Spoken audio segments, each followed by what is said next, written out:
j'aime toujours quand quand on commande une œuvre, c'est essayer de associer l'œuvre à la vie ou les circonstances dans lesquelles elle va naître.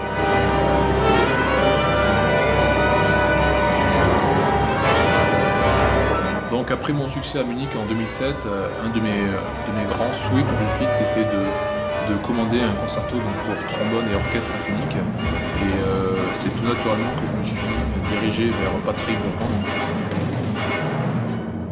Il se trouvait donc que Fabrice Mélichère était à la fois violoncelliste et tromboniste de talent, les deux. Et j'ai donc eu l'idée d'élaborer un concerto autour de ces deux instruments.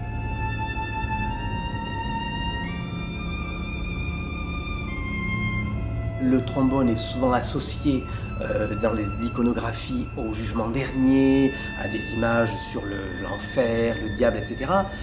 Donc m'est tout de suite venue l'idée de ce fameux ange déchu qui était Lucifer, le porteur de lumière, et qui est tombé du côté obscur de la force. Donc la double face, j'ai trouvé ça fascinant et je me suis dit, voilà, il faut que je consacre finalement l'idée essentielle de ce concerto à ces deux facettes du même instrument que sont le violoncelle et le trombone, qui est donc Lucifer et Satan. Et je me suis dirigé vers le Paradis perdu de Milton, grand poème sur vraiment la perte du paradis par le fait qu'Adam et Ève soient chassés, avec toute l'histoire préalable bien sûr. Et c'est dans ce Paradis perdu de Milton qu'on raconte la déchéance de Lucifer, qui va se révolter contre son maître.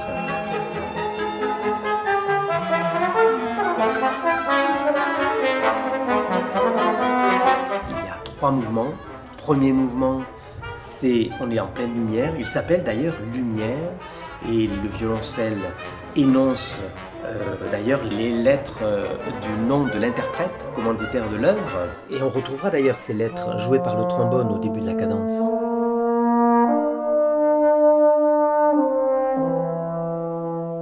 Je regrette un petit peu que dans les concertos, les interprètes n'improvisent plus les cadences.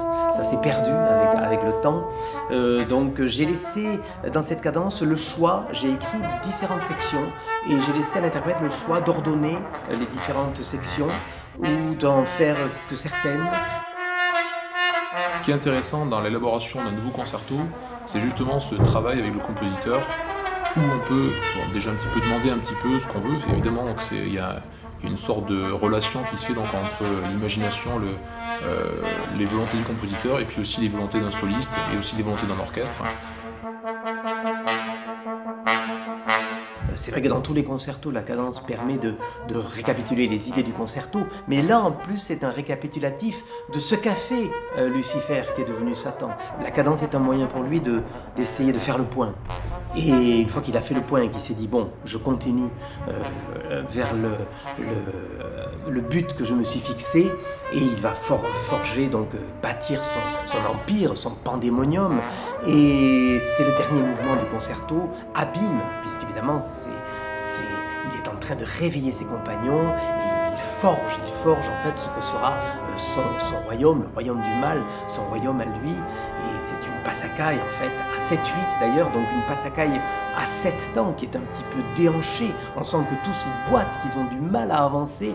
Et il est intéressant de noter que j'ai utilisé dans ce dernier mouvement le retour, le violoncelle. Je fais revenir le violoncelle bien sûr, parce que même si le trombone a vaincu et si Lucifer a trouvé sa nouvelle voix, bien si Lucifer violoncelle, c'est-à-dire Lucifer lumière, est toujours là quelque part pour lui dire à ce nouveau Satan, mais qu'est-ce que tu as fait? Est-ce que vraiment tu as choisi la bonne décision? C'est une façon aussi de dire que quand on fait des choix, le doute s'installe toujours et que le trombone ne peut pas vivre sans finalement encore le fantasme du violoncelle derrière lui.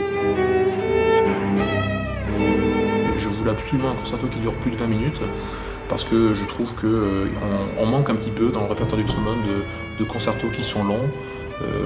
Les autres instruments, comme par exemple le violon, le piano, le violoncelle, ont la chance d'avoir beaucoup de compositeurs qui ont écrit pour eux des concertos assez conséquents.